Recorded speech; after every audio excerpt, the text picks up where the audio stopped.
Welcome to NEXTGames Intense Ambuscade Series, Volume 1, June 2022. This month's run with the return to the Qutrub battle that we last saw in December 2020. Now we are going to start this month's video with key item acquisition as always, and then delve right into battle strategy while we watch me take this month's run on, solo on the normal difficulty with my ninja. Now let's start with key item acquisition. This month, you need 1 Qutrub kill for your first run of the day, and 3 kills for multiple runs in that same day. The first, you're seeing here, which is using the book warp to Cadaver Mire, where you can find a few spawns. The second way is heading to Dovka Isle staging point for your kills. Now if you come up with any other quick and easy ways to get your kills for this month's run, don't hesitate to mention it down there in the comments. Now onto our run.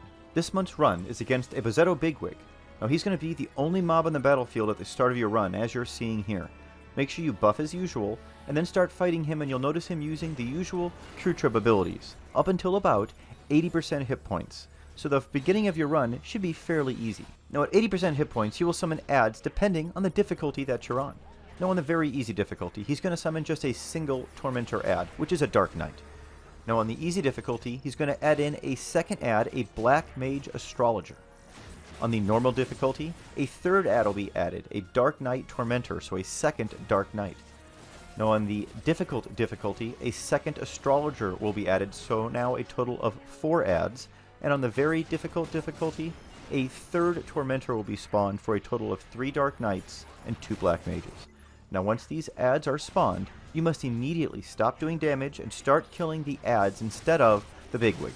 Now if the Bigwig is taken below 60% hit points without killing the adds, he's going to gain end death on his melee hits. Now all of the adds are immune to sleep, but the astrologers can be silenced, so as long as you can go ahead and silence them, I would recommend doing that. Now the astrologers will cast gospels that wipe your shadows, so that's the main reason I'm recommending that. Now once all the adds are defeated, return to dealing damage to the Bigwig, who will now be using the new abilities of Hex Palm and Spinal Cleave. Now at 60% hit points, the Bigwig will equip his second weapon, and start using 2 more abilities that can wipe your shadows in 1 hit, so make sure you're ready for that.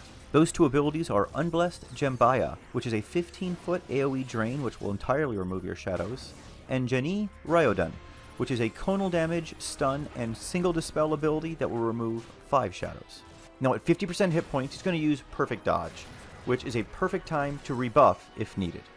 Now at 30% hit points, he's going to summon a second wave of adds depending on your difficulty, mirroring that first wave of adds. He's also going to start casting Utsasumi San much more often, making it difficult to deal damage to him. Now silence can be landed on the Bigwig, but it does take a high skill and immune breaks in order to land it, so keep that in mind. Now under 30% hit points, he will not have the end death effect when those adds are out, but instead will gain access to an ability called Genku Bakken, which will one-shot most players if not blocked by your shadows.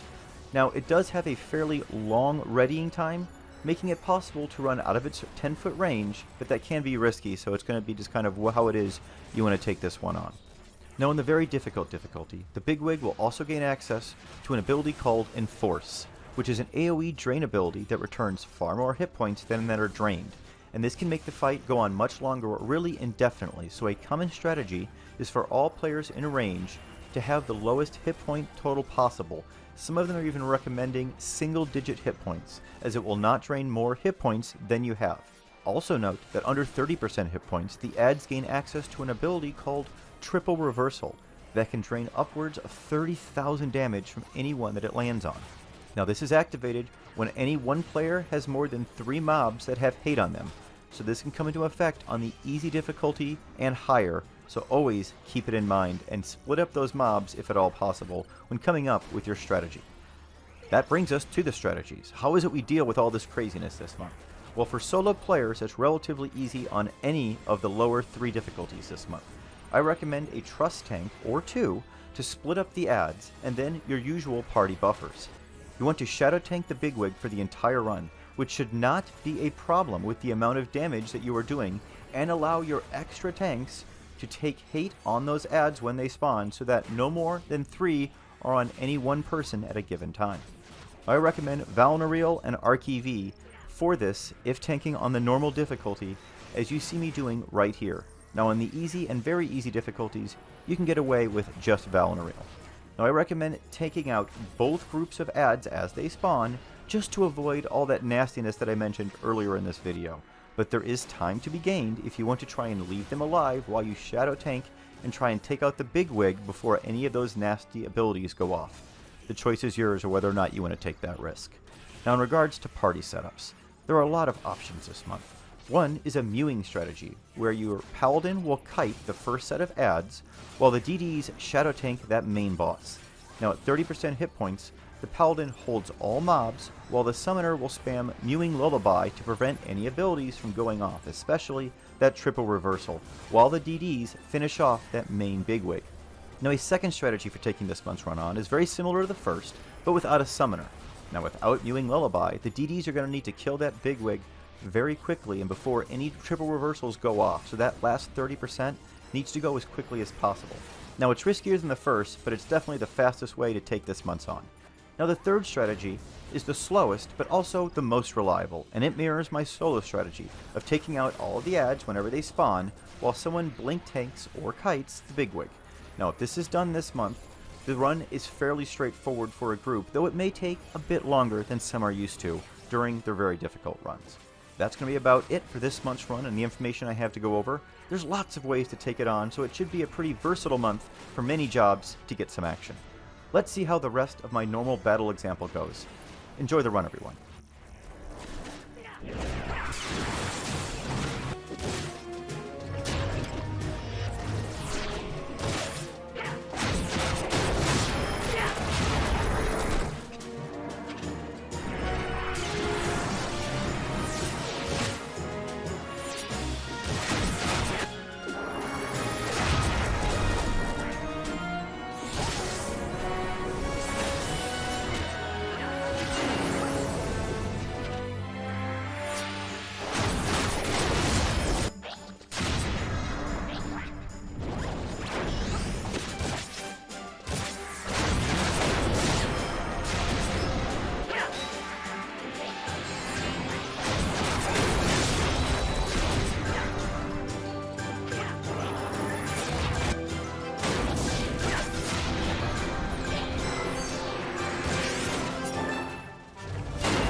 that's going to be it for my June 2022 Intense Ambuscade video on Volume 1. I hope you found that helpful. If this is your first visit to my channel and you enjoyed the video, please be sure to click the subscribe button under the video and the bell icon next to it to be notified when my future videos are released. Thanks so much for watching, everyone. Have a great month. Stay safe and stay healthy out there.